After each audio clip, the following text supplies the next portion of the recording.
জানি দেশেতে শুক্র রাষ্ট্র দিন হইছে। রাষ্ট্র দিনে তুই কি জানোস? কি না জানোস আরবি, না জানোস হিন্দি, না জানোস ইংলিশ, তাহলে কি জানোস? এনে প্রবাসী আইছত আয়া কইতাছত বলে প্রবাস জীবন ভালো না, কষ্ট। তো কষ্ট ছাড়া কি আছে? বাংলাদেশ কার তো ছাগলামি করে চলছ। একখানো ডিউটি করলে 5 দিন পরের দিন আই পড়ছত ভাই। কিছু কিছু ফুলা ভাই না যে মাস 2 মাস হইছে আইসা বলতেছে যে প্রবাস জীবন ভালো না। তোর যদি ভালো না লাগে, আমার একটা কথা হইলো, তোর যদি ভালো না লাগে তুই বাংলাদেশও যা, তুই বসুন্ধরা যায় সিটির মেরে ঘোরাঘুরি কর, R15 লইয়া ঘোরাঘুরি কর। তুই কে লেগে বিদেশ তো 12-13 ঘন্টা ডিউটি করার লাগে, এটা সবাই জানে। প্রবাস মানি একটু কষ্ট, অন্যরকম একটা বিষয়বস্তু।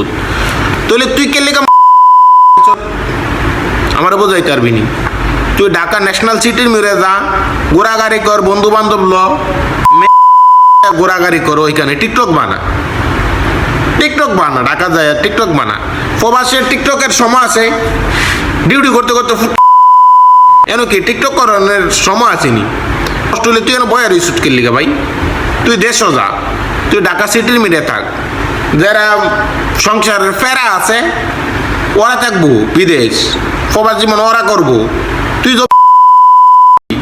তুই তো থাকবি ঢাকা বসুন্ধরা। টিকটকের সময় বাজনা দিকে মাথা টাথা নষ্ট হয়ে গেছে। ফেসবুকে ভিডিও বানানোর কোনো মানুষ আসে না। ফেসবুকে ঢোকান জানা যে প্রবাস জীবন ভালো না। তোরা কই জায়গাটা আইতি?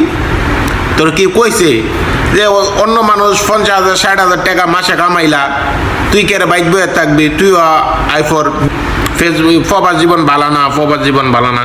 আরে আর যে দেশ আছো তোর মতো সমস্যা হইবনি। তোর মতো হাজার লেবার আছে, হাজার লেবার আছে, কাজ করতেছে বিভিন্ন দেশেতে আইতেছে।